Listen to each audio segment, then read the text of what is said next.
You've been screen-free for 3 weeks and feeling proud of your progress, then your child gets sick and you give in to 6 hours of cartoons. Or maybe you had a stressful day and handed over the iPad just to get through dinner preparation.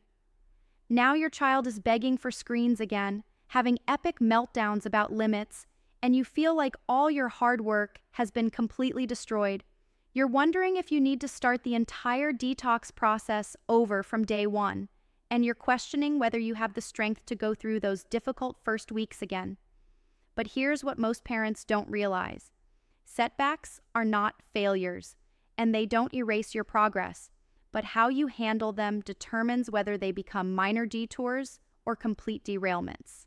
At the end of this video, I'll share the exact recovery protocol that gets you back on track within 48 hours without losing the ground you've gained. The reason setbacks feel so devastating is that they trigger what I call all or nothing thinking.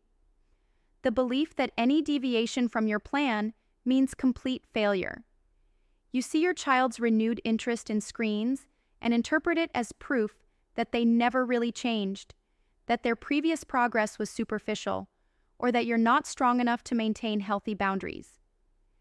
This perfectionist mindset causes more damage than the actual setback because it leads parents to either give up entirely or restart the entire process unnecessarily. What's actually happening during a setback is much less dramatic than it feels.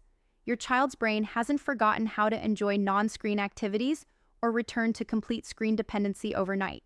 Instead, they're experiencing what neuroscientists call pathway reactivation, the brief strengthening of old neural patterns that were dormant but not eliminated. Think of it like a hiking trail that's been overgrown but is still there underneath the new vegetation. One day of walking on the old path doesn't erase the new trail you've been building. The critical window for setback recovery is the first 48 hours after screen limits are reestablished. How you respond during this period determines whether your child's brain returns to the new healthy patterns or begins rebuilding the old addictive pathways. Most parents make the mistake of either being too permissive during this window because they feel guilty about the setback, or becoming overly rigid and punitive because they're angry about losing progress. Here's your actionable insight. Implement what I call the soft reset protocol immediately after any screen setback. This involves returning to your established limits while providing extra emotional support and engaging alternatives for the first 48 hours. Don't announce that you're starting over or make dramatic declarations about stricter rules.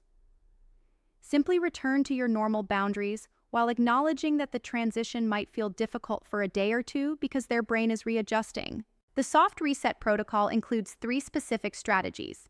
First, increase your presence and availability during former screen times for the first 2 days. Your child's brain is looking for stimulation to replace the screen input they just received, so provide more interactive engagement, physical affection, and collaborative activities than usual. This helps their nervous system settle back into screen-free patterns more quickly. Second, avoid lecturing or expressing disappointment about the setback. Comments like, "We're back to square one," or "I'm disappointed that you're asking for screens again," actually reinforce the problem by creating shame and anxiety around the adjustment process. Instead, stay matter-of-fact about returning to your family's normal routine while showing confidence that the readjustment is temporary. Third, prepare for 1 to 3 days of increased resistance and have specific high-engagement activities ready to deploy.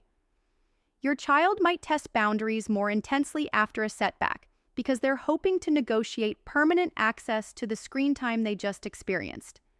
Having novel, exciting alternatives ready prevents you from giving in during this testing period.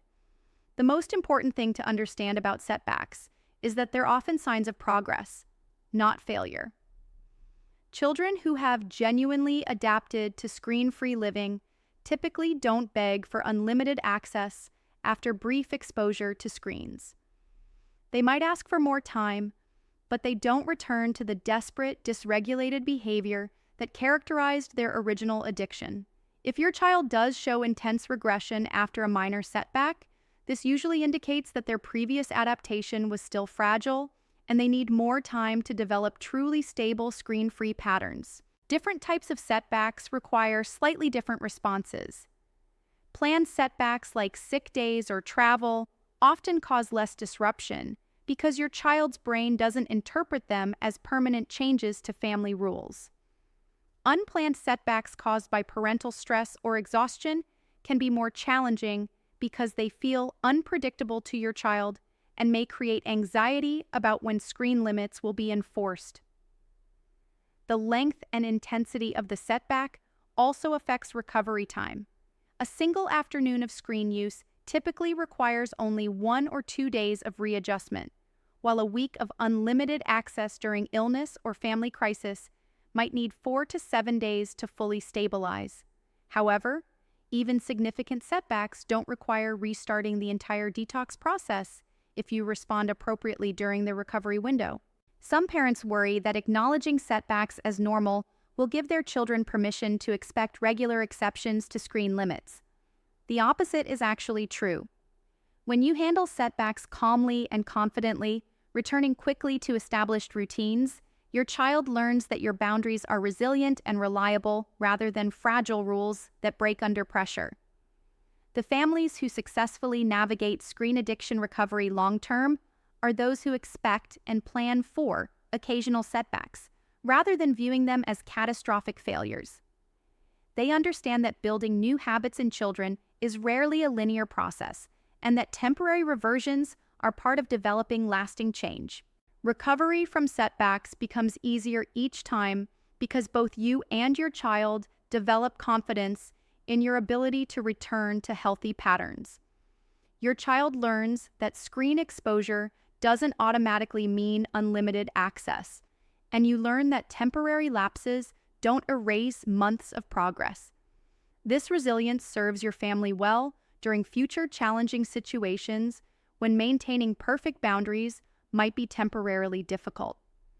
Remember that the goal isn't perfect adherence to screen limits every single day of your child's life.